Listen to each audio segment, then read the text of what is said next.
Hola, muy buenas. Hoy vamos a continuar con algunos aspectos un poco más avanzados de Spring Boot y Spring JPA. Bueno, en primer lugar, para repasar un poquito todas las relaciones que podemos hacer, os he dejado aquí un resumen. Alguna de las que ya hicimos, una a muchos, ¿vale? Tenemos aquí las dos entidades. En este caso, un usuario puede tener muchos pedidos, un pedido corresponde a un único usuario. Y aquí, cómo se crearían las tablas.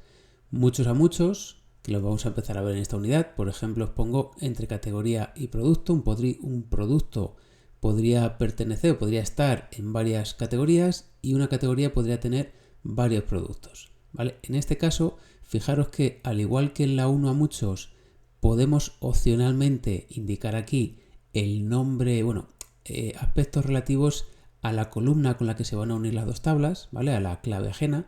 En este caso se pone el nombre del campo, ¿vale? Que va a actuar de clave ajena en MySQL, en este caso, en la base de datos. Aquí también podemos indicar algunos aspectos de la relación, ¿vale? Cómo se va a escribir en la base de datos. Con esta anotación, join table, podemos poner el nombre de la tabla que va a unir las dos tablas. Acordaos que muchos a muchos siempre se une con una tabla intermedia. Podemos poner el nombre de la tabla y el nombre de los dos atributos o dos campos que va a tener esa tabla. Por defecto va a tener estos mismos, es decir, en este caso si no hubiera puesto nada, ¿vale? No hubiera puesto esta anotación de join table, se hubiera creado exactamente igual, pero si lo queremos personalizar, podemos hacerlo así. Y por último, una 1 a 1, ¿vale? Que es un tipo de relación que quizás se utiliza menos y se utiliza sobre todo para extender datos de una entidad. Por ejemplo, aquí tendríamos usuarios, que imaginaros que tienen los datos más básicos de un usuario, pues nombre, email, password y poco más. Y luego, si no todos los usuarios, sino solo algunos específicos, van a tener pues unos campos que entran más en detalle del usuario, ¿vale? Pues eso podemos ponerlo en otra entidad que va a ir relacionado con la primera, ¿vale? Que esta entidad depende de la primera, va a tener una clave ajena, pero en realidad es una relación 1 a 1, ¿vale? Porque habrá usuarios que no tengan este detalle, sino que solo sea la entidad de usuario, y habrá otros usuarios que sí tengan este detalle, ¿vale? Por eso se plantea a veces estas relaciones de 1 a 1. Normalmente cuando en estos casos una entidad suele depender de otra, ¿vale? La que es dependiente es donde ponemos la clave ajena, ¿vale? En este caso detalles usuario, y es donde vamos a poner, bueno, se puede poner el join column de forma opcional, ¿vale? Pero en la que la entidad padre, podríamos decir, ¿vale? La más importante es en la que se pone el mapped by, ¿vale? Y eso quiere decir que en la otra es donde va a ir la clave ajena, ¿vale? Y esta es la que sería opcional. Bueno, pues esto es un poco un resumen de todas las relaciones que vamos a hacer, ¿vale? Cómo se especifica en la entidad y cómo se va a crear en la base de datos. Bueno, otro concepto que vamos a utilizar es el de fetch o fetching. Este es un atributo de JPA que viene de Hibernate también, que indica cómo se van a cargar los objetos relacionados con el que estamos nosotros cogiendo de la base de datos. Es decir, imaginaros que tenemos un usuario que tiene muchos pedidos. Pues lo que haríamos aquí es indicar cuando carguemos, por ejemplo, en este caso, en esta entidad de usuario, cuando carguemos un usuario de la base de datos, es decir, cuando yo haga repositorio usuario.find by id 1, por ejemplo, ¿vale? Me va a obtener el usuario 1. Pues con esta opción de fetch, lo que vamos a indicarle es si cuando coja ese usuario de la base de datos, queremos que automáticamente se traiga de la base de datos también todos sus pedidos o no. O solo se los traiga en el momento que hagamos un usuario.getPedidos, ¿vale? Esa es la diferencia.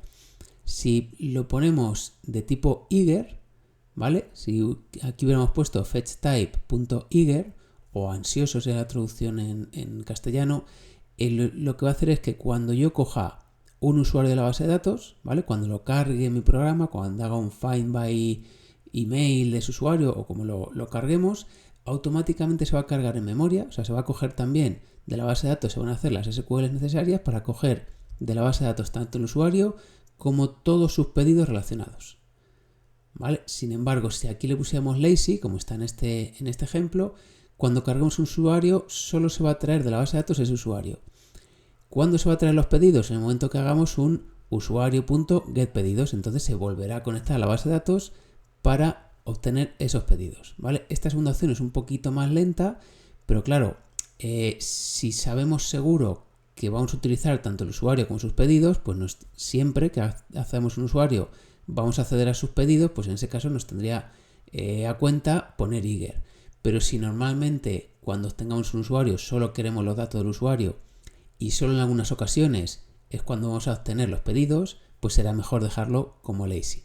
Por defecto es como viene aquí, ¿vale? Cuando obtenemos una entidad que tiene una relación many to one, ¿vale? Es decir, que un pedido está relacionado con un solo usuario, por defecto se pone Eager, ¿vale? Porque se entiende que este solo es un usuario y los datos son pocos. Sin embargo, cuando obtenemos los datos de una relación one to many, es decir, que vamos a obtener que está relacionado con muchos pedidos en este caso, ¿vale? Por defecto es lazy, es decir, no se van a obtener hasta que no hagamos un, en este caso, getPedidos, ¿vale? Pero esto lo podemos cambiar, pero siempre con cuidado, ¿vale? Porque imaginaros que en este caso usuario y pedidos, a lo mejor lo normal es que pedidos tenga pocos, pero si tuviéramos categoría de productos, por ejemplo, y cada vez que obtenemos la categoría para, a lo mejor solo queremos poner su nombre, también se cargan en memoria, pues imaginaos que puede tener 1000 tipos de artículos distintos, ¿vale? Pues estaríamos sobrecargando mucho en la ejecución de nuestra aplicación, ¿vale? Entonces esto hay que pensarlo y medirlo con cuidado, ¿vale? Dejándolo por defecto suele funcionar bien, pero bueno, que conozcáis un poco cómo funciona. Vale, otro aspecto que vamos a empezar a ver son cómo hacer unas consultas personalizadas, bien por el nombre o bien escribiendo algo parecido a un SQL en Spring Data JPA.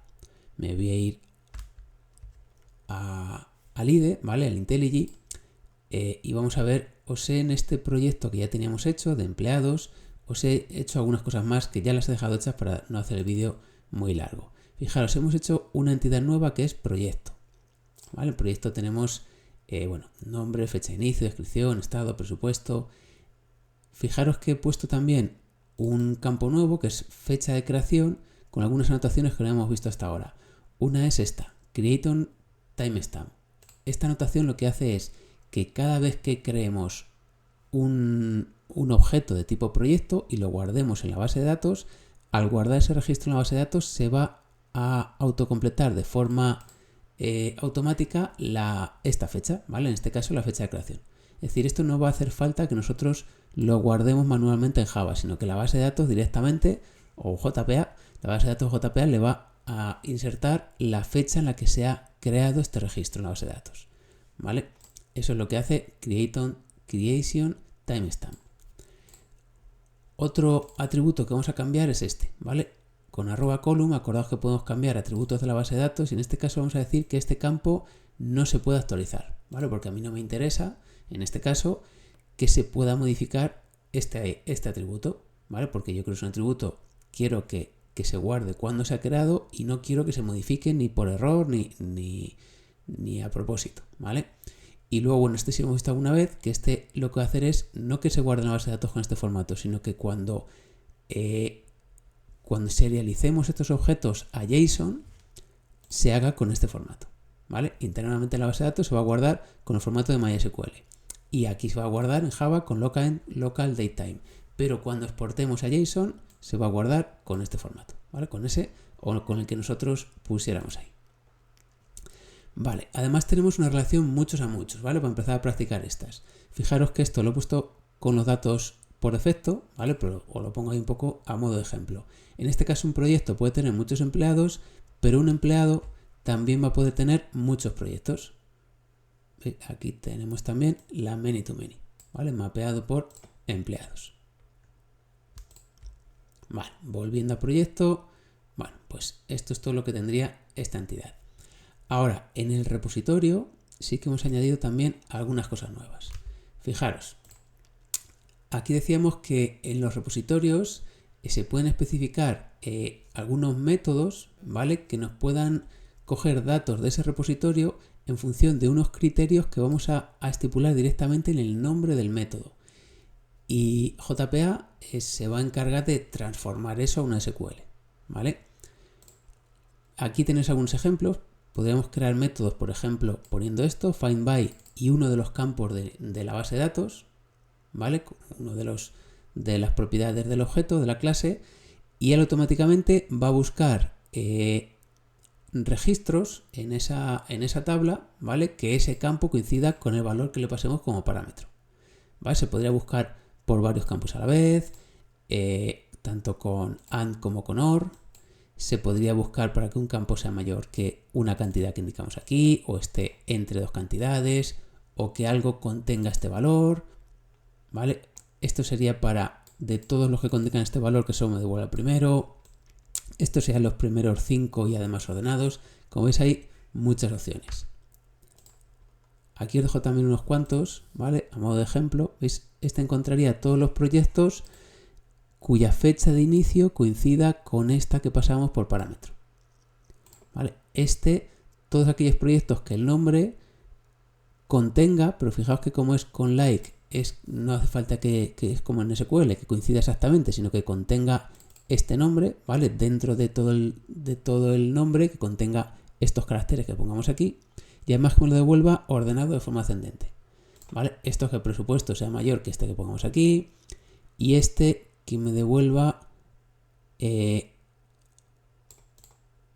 pues por el presupuesto que pongamos aquí, ¿vale? Y ordenado por presupuesto de forma descendente. A ver. Bueno, no, perdonad, sí, es el presupuesto que pongamos aquí, pues no tendría mucho sentido, ¿vale? Porque solo va a devolver uno, ¿vale? En este caso no tendría mucho sentido. Bueno, vamos a probar a hacer alguno más. Yo estoy aquí ahora utilizando el IntelliJ Ultimate, ¿vale? Por eso, ahora al escribir, por ejemplo, si pongo aquí list, proyecto, y pongo find by, control espacio, y fijaros que ya me aparece aquí muchas de las cosas que podría poner, ¿vale? Pues busco por fecha de inicio, por descripción, por presupuesto, ¿vale? O si podría escribir aquí cualquiera de los campos. O si por ejemplo pongo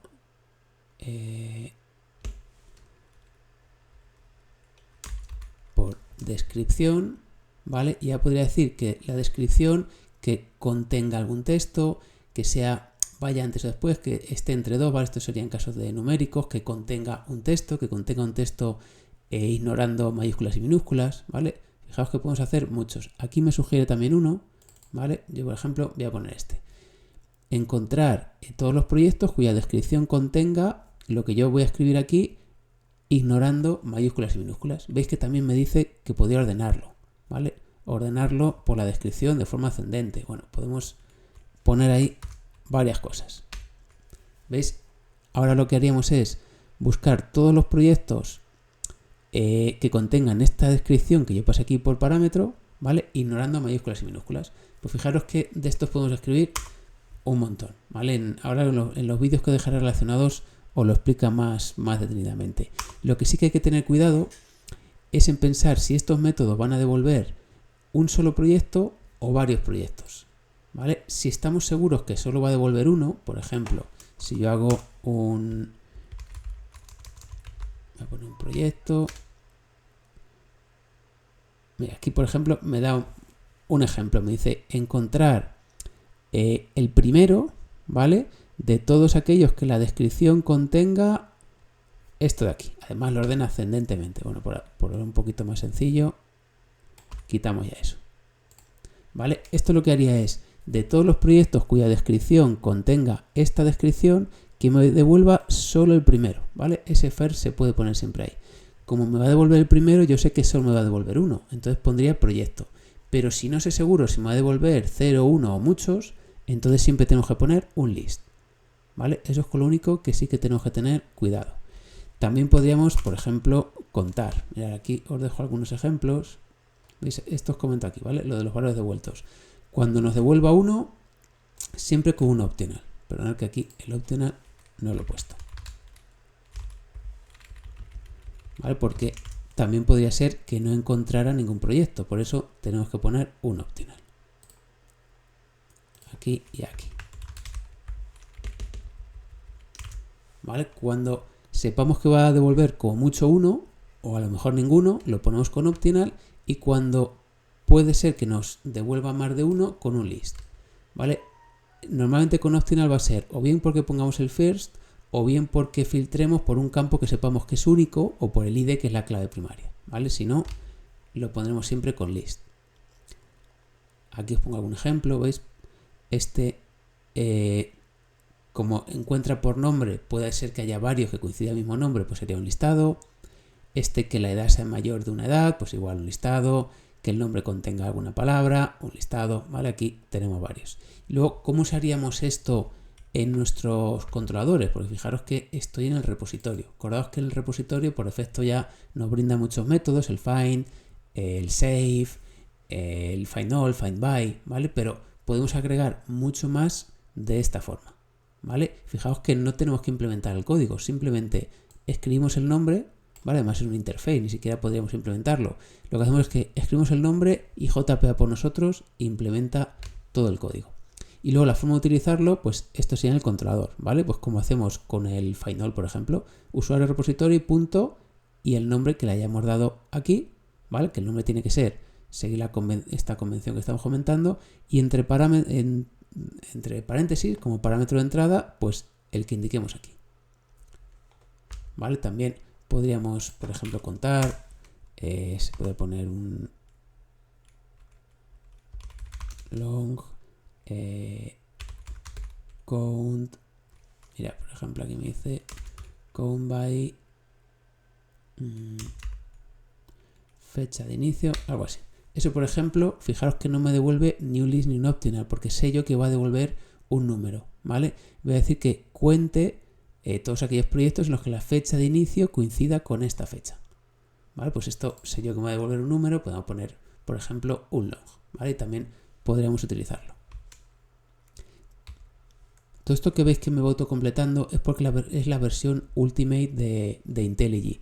Si utilizáis la community, todo esto lo podéis escribir igual, o va a funcionar igual, lo único que no se autocompleta, ¿vale? Una de las cosas, de las limitaciones que tiene la versión community es que no autocompleta esto de aquí, ¿vale? Igual que el properties, por ejemplo, esto ya se lo autocompleta y ves que sale un poquito más bonito.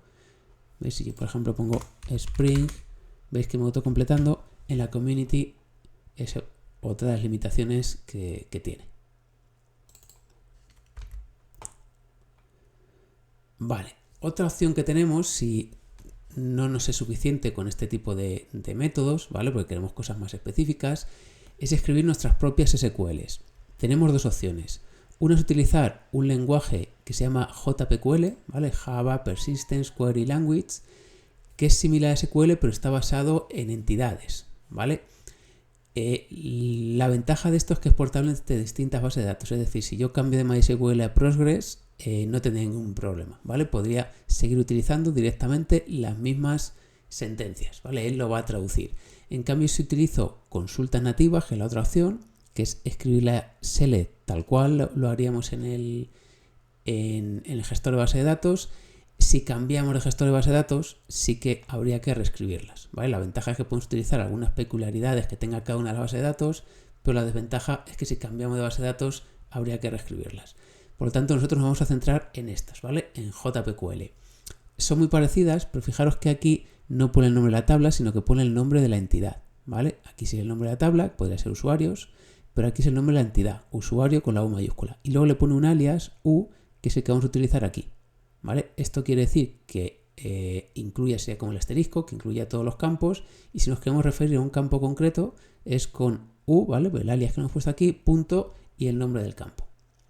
Esto sería un parámetro de entrada, ¿vale? En vez de escribir aquí directamente los usuarios que coincidan con el nombre que sea, ¿vale? Que queramos, lo ponemos así, con dos puntos y un texto, un nombre que vamos a dar a ese parámetro, y después aquí en el nombre del método, ¿vale? El nombre del método en este caso, y así puede ser lo que nosotros queramos, sabemos que va a devolver un usuario o un optional, ¿vale? Sería mejor ponerlo, y aquí como parámetro de entrada va a tener este nombre, que con esta anotación le decimos que este nombre de aquí coincide con el parámetro que se va a escribir aquí, ¿vale? Es decir, para nosotros ejecutar esta query, vamos a llamar a, en este caso, pues el repositorio, punto buscar por nombre y entre paréntesis le vamos a escribir el nombre que queremos buscar y ese nombre se va a copiar aquí dentro. ¿Vale? Si os acordáis, es un poco parecido a las sentencias preparadas que hacíamos anteriormente. ¿Cuándo vamos a utilizar estas sentencias? Pues aquí para consultas complejas y optimizadas. Pues por ejemplo, cuando queremos unir varias tablas con join, ¿vale? Y obtener todos los datos en una única consulta.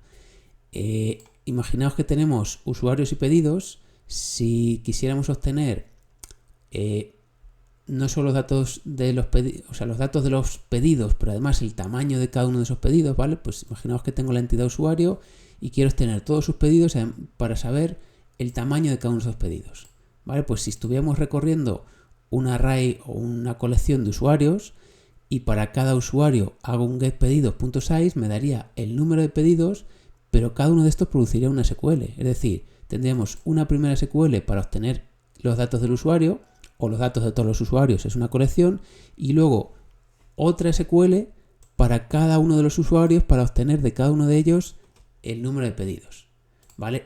¿Cómo podemos optimizar eso? Pues haciendo una consulta que nos dé los usuarios y automáticamente su número de pedidos, ¿vale? Con un left join o un right join. Ahora veremos un ejemplo. Esto nos evitaría hacer muchas consultas. Si no son muchas, a lo mejor la diferencia son pocas, pero si estamos obteniendo un listado, imaginaros, de 100 usuarios, ¿vale? Si para cada uno de ellos hay que hacer una nueva consulta para obtener el número de pedidos, saturamos un poco la base de datos, ¿vale? Si lo podemos hacer toda una consulta, mucho mejor. Siempre todo el trabajo que podamos delegar a la base de datos va a ser mucho más rápido que hacerlo nosotros en código, porque hay que traernos todos los datos y después nosotros ejecutarlo. Vale, luego para otras cosas que se suelen utilizar, pues para utilizar este tipo de funciones en las consultas y también para modificar muchos registros a la vez, ¿vale? Por ejemplo, para actualizar muchos a la vez. Ahora veremos aquí algún ejemplo. Mira, aquí tenemos dos ejemplos. Este sería para incrementar el pedido de todos los artículos, ¿vale? Fijaos, actualizar, update artículo, set, fijaos que tengo que poner un alias, a.precio igual al precio que ya tenía, sumándole un porcentaje, ¿vale? Esto lo que haría es incrementar el precio de todos los artículos en un porcentaje. Aquí ponemos el nombre del método. Aquí le decimos que el parámetro de entrada es porcentaje y que va a coincidir con este parámetro de aquí. Es decir, el porcentaje que pongamos se va a escribir aquí y se va a ejecutar. Las queries de actualizar, ¿vale? O de borrar, las tenemos que poner con transactional y con modifying, ¿vale? Nos hacen falta esas dos anotaciones. Luego aquí tenemos otro ejemplo, el que os comentaba antes, para obtener todos los usuarios y su número de pedidos. Aquí tendríamos una select, ahora os comento qué es esto, una select de usuario, ¿vale? Con un left join de pedidos. Acordaos que el left join lo que hace es unir las dos tablas, pero este left indica que también incluye a los usuarios aunque no tengan pedidos, ¿vale? Si usuario lo hemos puesto en este lado sería right, ¿vale? Como lo hemos puesto al principio es left join. Si pusiéramos inner join no incluiría a los usuarios que no tienen pedidos, ¿vale? Pero sí que queremos un listado de todos los usuarios, incluyendo los que no tienen pedidos. Por eso ponemos left join, ¿vale? Agrupamos por el ID, ¿vale? Por el ID del usuario, y así nos va a salir un listado con todos los usuarios y el número de pedidos. Ahora, aquí arriba, fijaros que tenemos aquí una cosa un poco rara. Lo que queremos mostrar es el nombre del usuario, por eso u.nombre, y el número de pedidos, por eso count p, ¿vale? Que hace referencia a esta p del alias de pedidos de aquí. Vale, como nosotros en nuestra aplicación no tenemos ningún modelo de datos, ninguna estructura de datos donde podamos guardar el nombre y un número, ¿vale? Pues lo que se podría hacer, obtener un array de objetos, pero eso complica un poco luego el código, o podemos crear una clase, ¿vale? Que van a ser objetos que van a contener exactamente esto, ¿vale? Es una clase que se hace a propósito para contener lo que nos sea necesario, en este caso el nombre y el número de pedidos, ¿vale? Este tipo de clases, que lo vamos a ver ahora, se llaman DTOs. Y en este caso, para guardarlo, hay que poner esta sintaxis, un new, ¿vale? Porque estamos creando objetos, todo el nombre del paquete, punto, el nombre de la clase, y por utilizar el constructor, pasamos por aquí el nombre y el número de artículos, de pedidos, ¿vale? En este caso. Finalmente, aquí ponemos lo que nos va a devolver, ¿vale? Un listado de esta clase de DTO, que ahora lo veremos un poquito mejor, y el nombre del método, que aquí el nombre podemos darle el nombre que queramos. No tengáis miedo de poner nombres extensos, ¿vale? Es mucho mejor poner un nombre extenso a un método, pero que se entienda bien lo que hace, que luego tener que estar poniendo comentarios para explicarlo, ¿vale? Si os fijáis, esto explica perfectamente lo que hace el método sin tener que luego añadir comentarios. Bueno, pues estos DTOs que comentaba aquí los explicamos un poco más. Mirad, aquí en este repositorio de proyectos también os he dejado unos ejemplos de consultas personalizadas. Todas ya con JPQL, ¿vale? No, ninguna es nativa.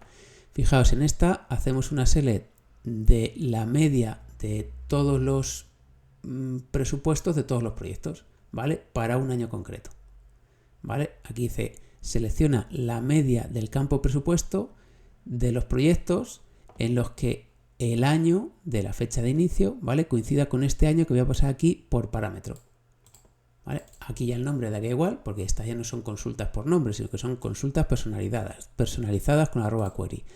Esto yo sé que me va a devolver un número, bueno, un número decimal, ¿vale? Porque el presupuesto estaba puesto como big decimal, pues yo pongo aquí un big decimal, porque sé que me va a devolver eso, y cuando llamemos este método, ¿vale? Le pasamos un año aquí por defecto y me va a devolver la media de presupuestos de estos proyectos, ¿vale? No hay ningún endpoint para probarlo, pero si queréis, luego lo podéis hacer para probarlo. Otro ejemplo, pues fijaros, este es el que comentábamos antes. Obtener de todos los proyectos el nombre del proyecto. A ver, aquí me ha faltado esto. Vale, esto sería el nombre del proyecto, el presupuesto del proyecto y el número de empleados, ¿vale? Aquí es con size en vez de con count.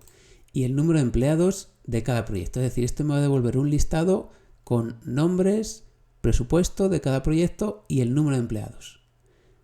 Este sería el nombre del método. ¿Y qué pasa? Que lo que me va a devolver esto, yo no tengo ninguna estructura de datos, ninguna clase que lo refleje, dónde guardarlo. Entonces se podría guardar aquí, ¿vale? Una colección de un array de objetos. Pero esto es un poco luego tedioso de manejar. Entonces, en vez de esto, ¿vale? Lo voy a dejar comentado para que veáis que es solo un ejemplo. En vez de eso, lo vamos a hacer de esta forma. ¿Vale? Fijaos que la consulta es más o menos igual, ¿vale? De nombre, presupuesto, número de empleados de todos los proyectos, pero voy a crear un DTO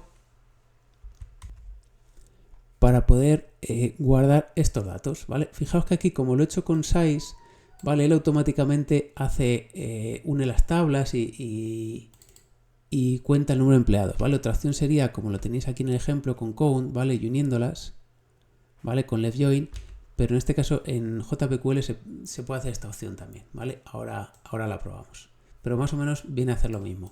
Y bueno, lo que más me interesa a mí es que entendáis esto de los DTOs, ¿vale? Que tenemos que crear una clase donde guardar estos datos.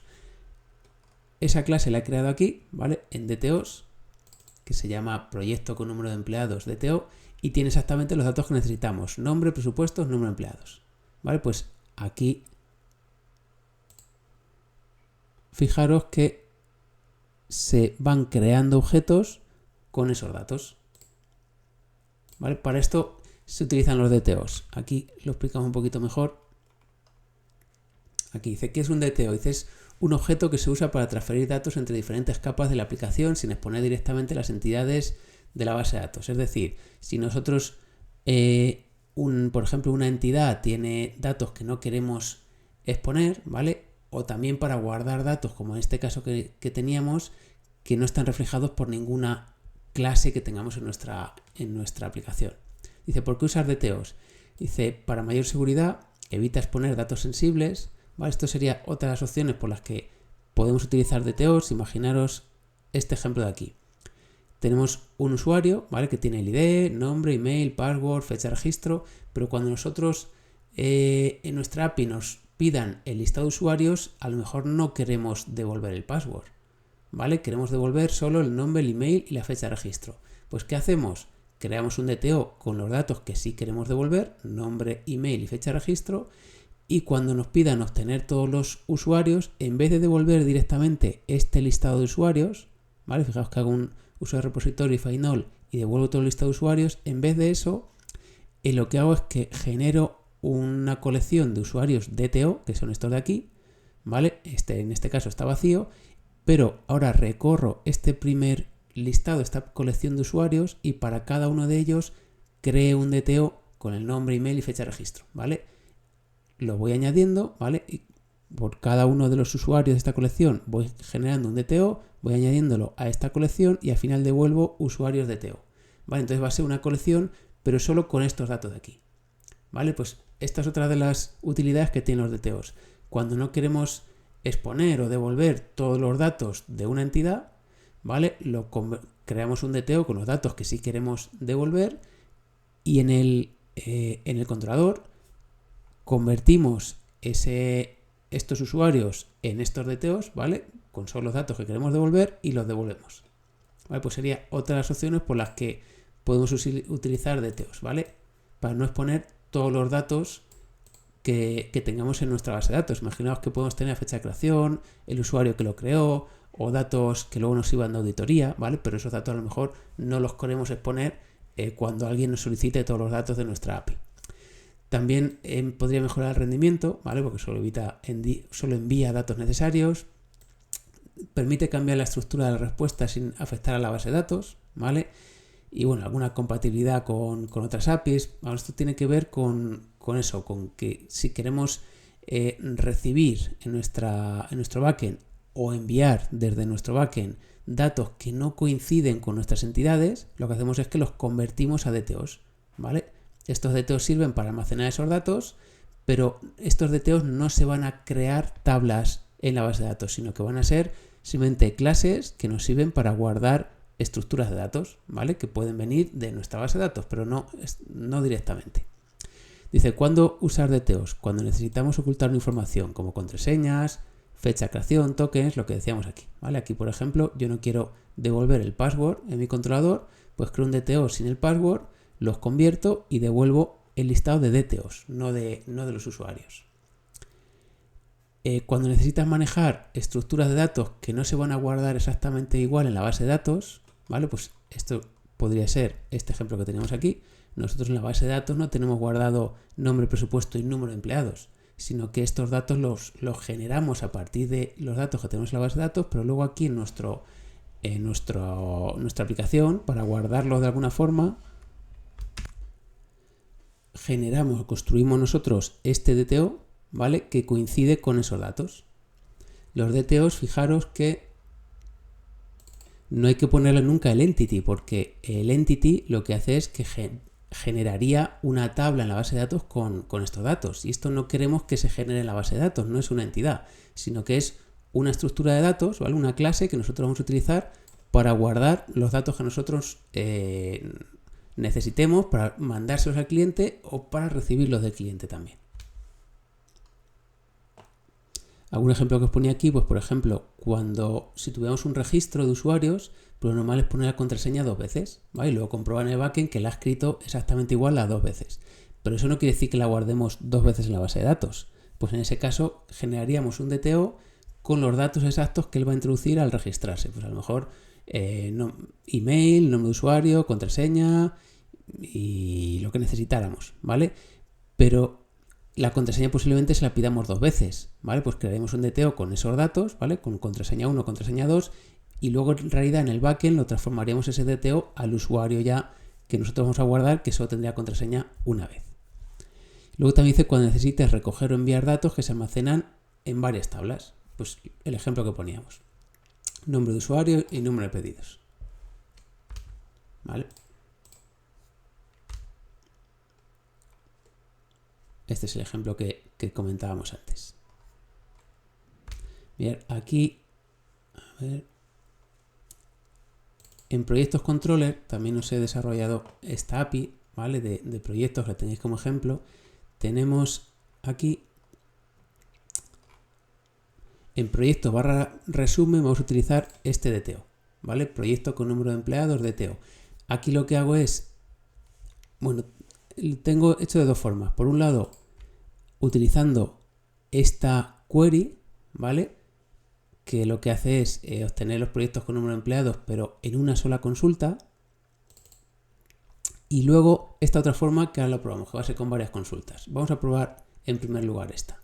Fijaos que es barra proyecto barra resumen. Lo pruebo aquí en Postman. Tengo localhost.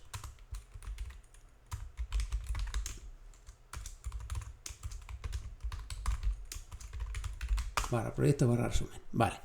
Pues fijaros, si solo tuviera barra proyectos, me saldrían todos los datos de los proyectos. Esto porque está paginado, que ahora lo veremos, ¿vale? Pero esto sería un proyecto. Veis que tienen todos sus datos.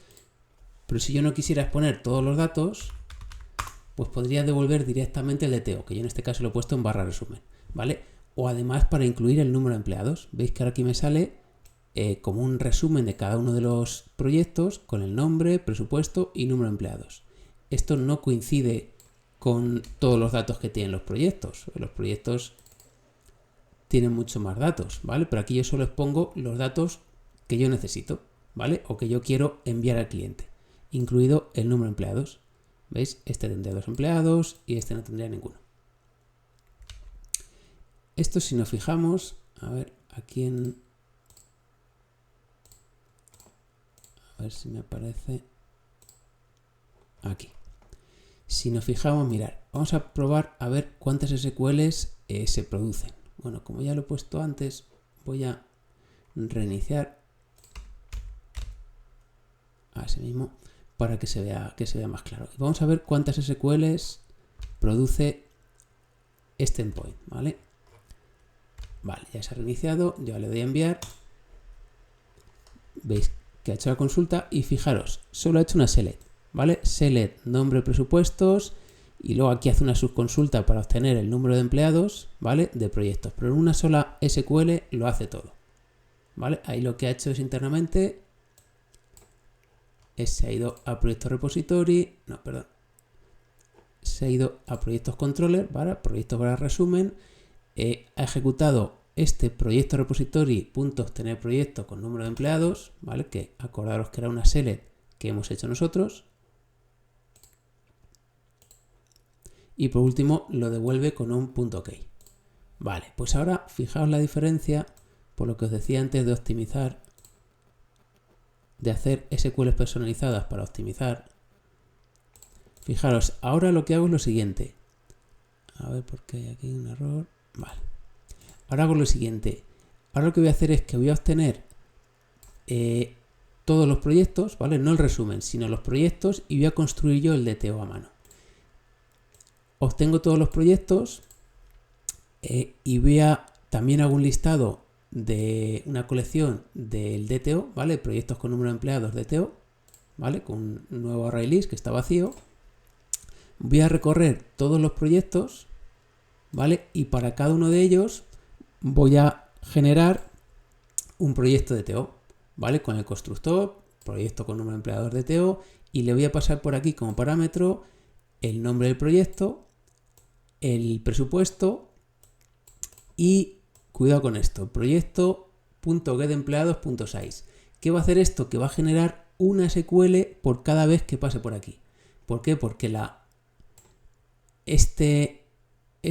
esto aquí genera una SQL que me devuelve todos los proyectos, pero para obtener el número de empleados de cada proyecto, que sería esto de aquí, tenemos que obtener todos los empleados de la base de datos y después calcular su tamaño. ¿Vale? Al final, este proyecto de DTO lo añado al listado y lo devuelvo, ¿vale? Fijaros que lo que voy a devolver va a ser lo mismo.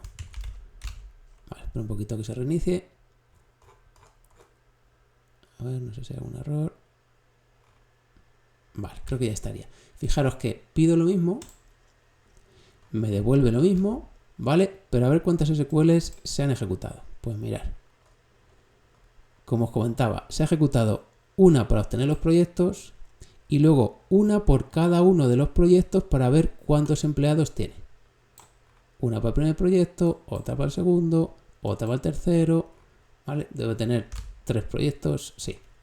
Vale, o sea, evitamos con esta SQL que hemos generado nosotros de forma manual, evitamos 3 SQLs extra, ¿vale? Que puede no parecer mucho, pero si en vez de tener este proyecto, en vez de tener 3 proyectos tuviéramos 100 y cada uno de ellos tuviera 50 empleados, ¿vale? Pues sí que se saturaría y en cualquier caso, cuanto más optimizado esté, mejor, ¿vale? Así que esto lo dejamos comentado.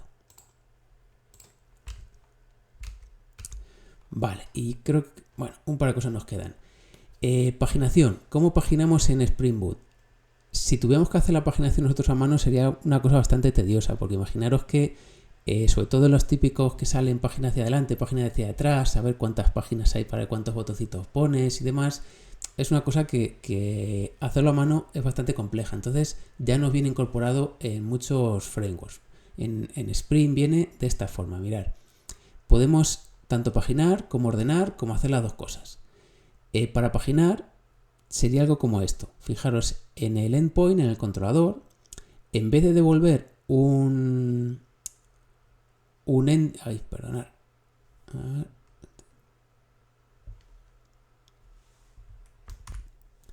es que aquí nos faltaría el response entity, ¿vale? Pero en vez de devolver un response entity de list producto, vamos a devolver una página de producto, ¿vale? Esto es importante. Luego, para que el final nos devuelva el resultado paginado, le tenemos que meter como parámetro un pageable, ¿vale? O pageable.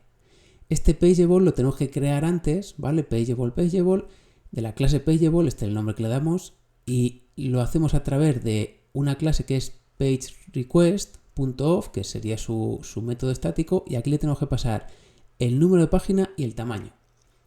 Es decir, si yo aquí le digo que la página empieza en 0, ¿vale? Como los arrays, es que es la página 0 y que el tamaño es 5, ¿vale? Que son los valores por defecto que hay aquí, y a lo mejor hay 20 registros, pues solo me debo devolver los 5 primeros. Si le dijera que la página es la página 3 y el tamaño 5, pues me va a devolver desde el 10 al 15, ¿vale? O al 14. ¿Vale? Entonces, eso lo va a gestionar él de forma automática, simplemente poniéndole el número de página que queremos obtener y el tamaño de página. Esto además podemos aprovechar para pasarlo como parámetro, ¿vale? De la URL poniendo esto, request param, el valor por defecto y un nombre. Esto lo que va a hacer es que luego al pedir la URL, el endpoint, ¿vale? De esta forma podemos pasarle estos parámetros así, con interrogación siempre el primero y luego cuando hay varios separados por ampersand. Y aquí pasamos la página y el tamaño. Y lo que nos va a devolver es algo como esto. Todo el contenido, es decir, todo el JSON en este caso son productos, iría aquí dentro de content, ¿vale? Y además nos da información extra, pues para saber el número de páginas, para saber si va a haber páginas posteriores o páginas anteriores y que hemos activado o desactivar botones, ¿vale? Para todo ese tipo de cosas nos va a dar alguna información más. Pues, por ejemplo, el número de páginas, el número de elementos totales, la página actual, ¿vale? Mira, aquí lo podemos probar, os lo he dado ya implementado en varios sitios. Por ejemplo, en empleado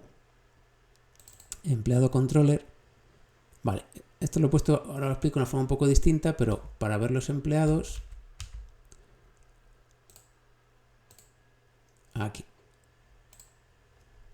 fijaros, si ahora os tengo todos los empleados, por defecto he puesto que es de 5 en 5 y sería la primera página, pues dentro de content me vienen todo el JSON, ¿vale? ¿Veis? El primero, segundo, tercero, cuarto, quinto empleado. Y luego además me viene información extra. Pues el número de página, el tamaño de página, si está ordenado, si es el último, si es el primero, ¿vale? Toda esa información la tenemos aquí. Si yo quiero una en particular, pues por aquí tengo algún, por ejemplo, la página 0 sería lo mismo, pero si quiero la página 1, pues ahora me va a devolver desde el 5 al 10, ¿vale? Bueno, sería desde el sexto al 10, al décimo, ¿vale? Y veis que aquí me dice que es la página 1, sigo con tamaño de página 5, también podría cambiar el tamaño de página, ¿vale? Por ejemplo, que sea de 2 en 2. ¿Veis? Ahora solo me devuelve 2. Y además se puede añadir el orden. Vamos a verlo aquí. Se podría solo ordenar, ¿vale? Que solo ordenar, pues veis que es una cosa parecida. Se puede meter por parámetro, serían dos cosas, el campo por el que queremos ordenar y la dirección, ascendente o descendente, ¿vale? Tenemos que crear un objeto de tipo sort, ¿vale? Que hay que meterle la dirección y el campo. Y luego meterlo como parámetro el final, ¿vale?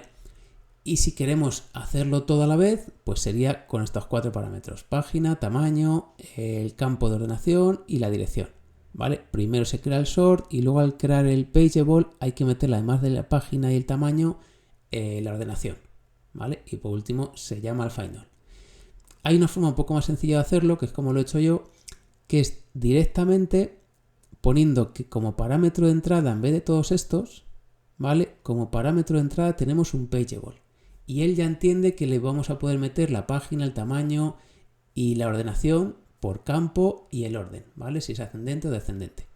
¿Vale? Entonces, esto es una forma un poco más sencilla. Lo que sí hay que meterle son los parámetros por defecto, ¿vale? Para si no ponemos ninguno de estos atributos de aquí, ninguno de esos parámetros, pues que por defecto sea la página 0, el tamaño 5 o el que queramos poner, por qué campo vamos a ordenar y en qué dirección, ¿vale? Ascendente o descendente.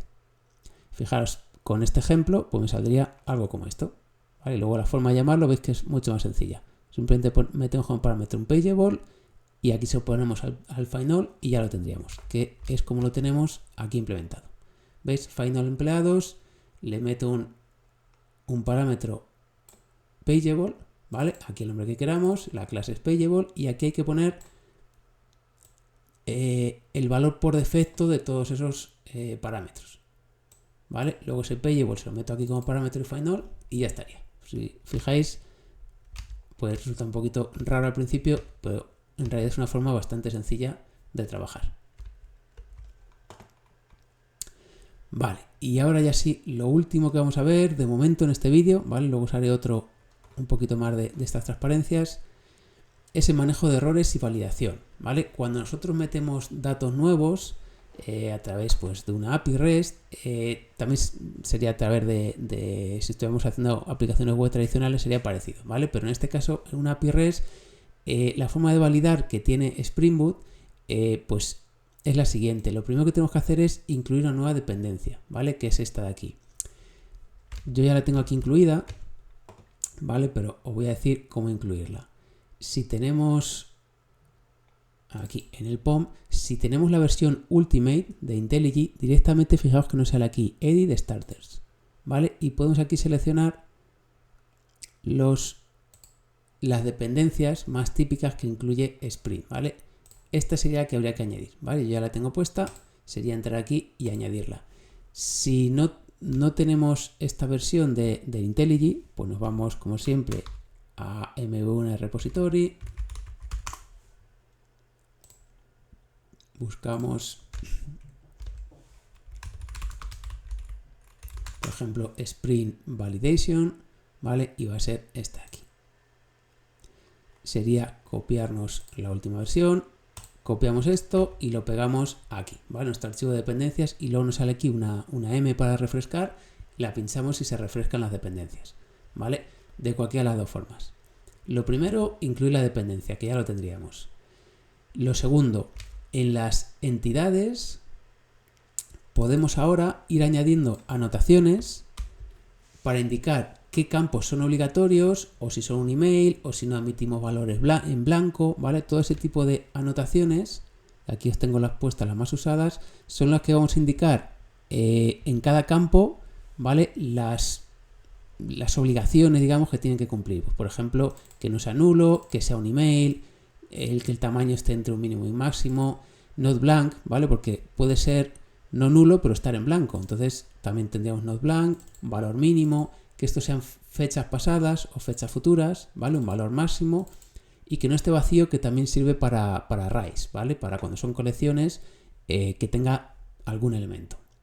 Bueno, pues yo ya os he puesto algunas por aquí, ¿vale? Por ejemplo, en proyecto, fijaos que ya os he puesto que el nombre no pueda ser nulo, que la fecha de inicio, bueno, ahí no he puesto nada. Aquí solo he puesto esa, ¿vale? Si quisiéramos añadir una más, por ejemplo, imaginaros que el presupuesto también lo quisiera hacer obligatorio, pues podría poner aquí un not null o not blank, ¿vale? Lo quito de momento. En empleados he puesto algunas también. Aquí están las que os quería enseñar. Por ejemplo, en email he puesto que sea un email, que va a comprobar que tenga una arroba y un punto, ¿vale? Y que no esté en blanco, ¿vale? Este que no sea nulo no valdría, porque podría venir en el JSON un email, pero con comillas, ¿vale? Entonces aquí haría falta not blank. El nombre lo mismo, en apellidos igual, ¿vale? Fecha no la he puesto obligatoria.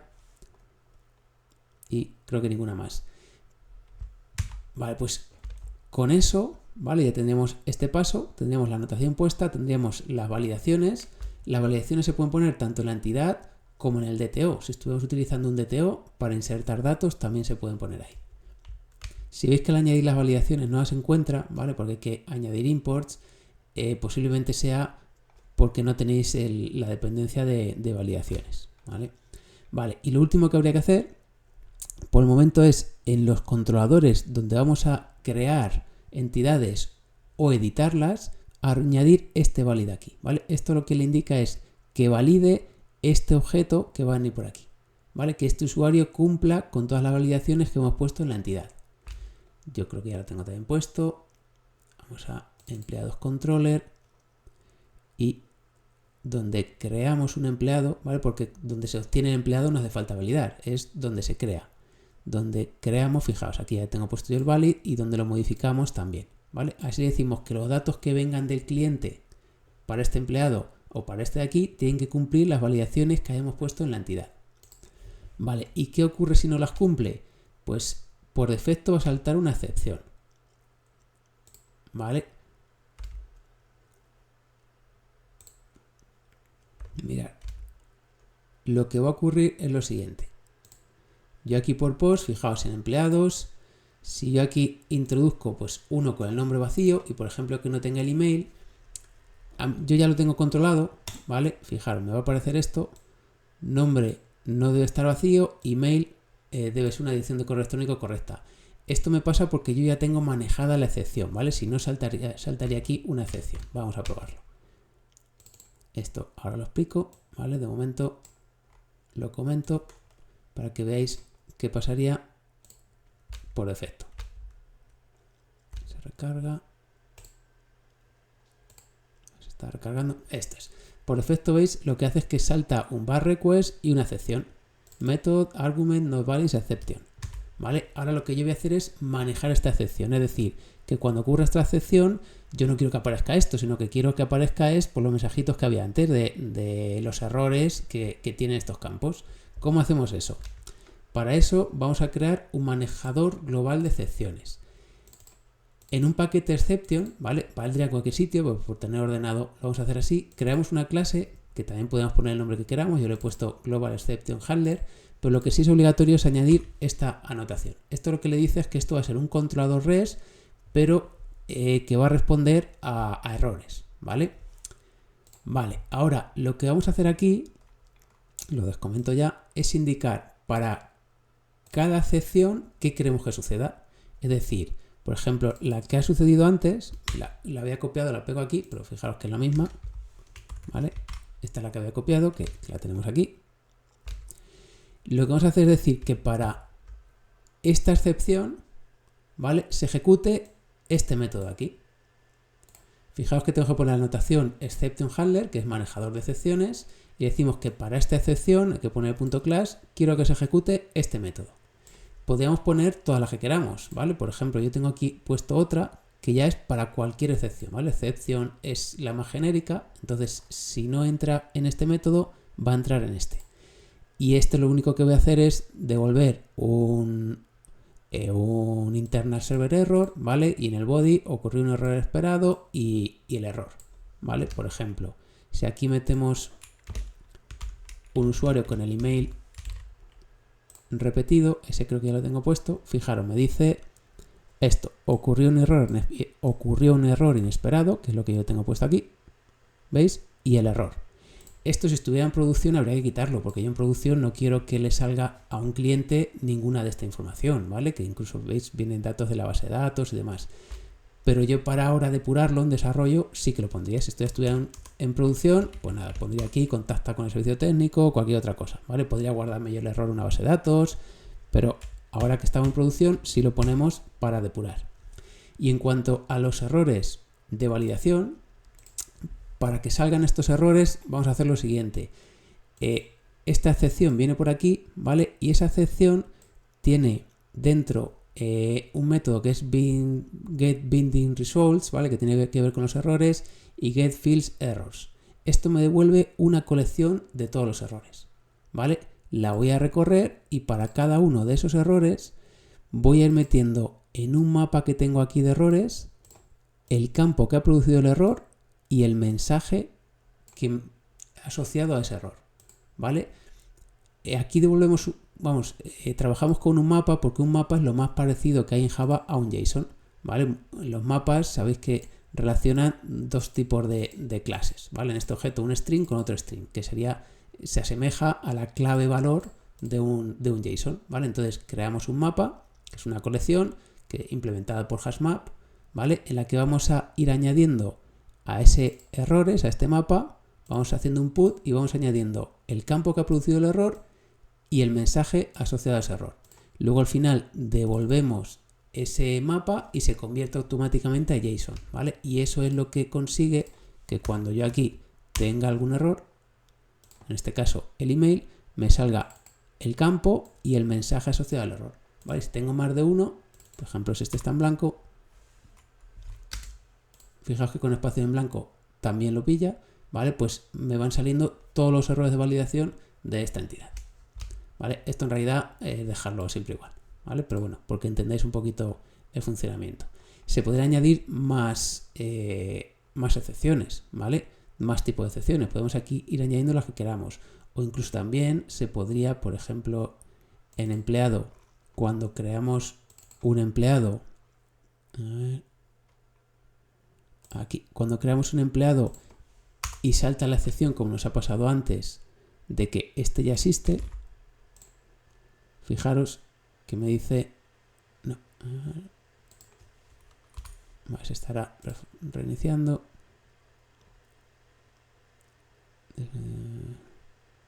Vale, la arroba.